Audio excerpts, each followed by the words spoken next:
Samantala, nasa higit 200 PDL o Persons Deprived of Liberty ng Olongapo District Jail sumailalim sa skills training sa paggawa ng pizza. Sa detalye balita mo, RH37, Danny Kumilang. Danny.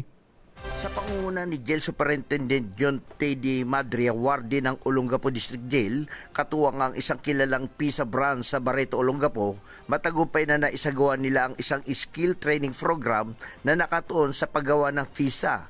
Layunin ng programang ito na mabigyan ng bagong kasanayan ang mga person deprived of liberty PDL at mga kawani ng bilangguang partikular sa larangan ng pagluluto. Dumalo sa naturang pagsasanay ang 100 ring PDL at 18 kawani ng Olongapo District Jail.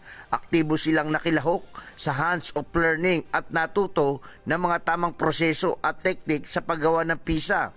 Ang inisyatibong ito ay naglalayong madagdagan ang kanilang kaalaman at kakayahan na makakatulong sa kanilang personal na pag-unlad at muling pagsisimula ng buhay sa labas ng bilangguan. Danny Kumilang, RS37, DCRH, una sa Pilipinas, una sa Pilipino.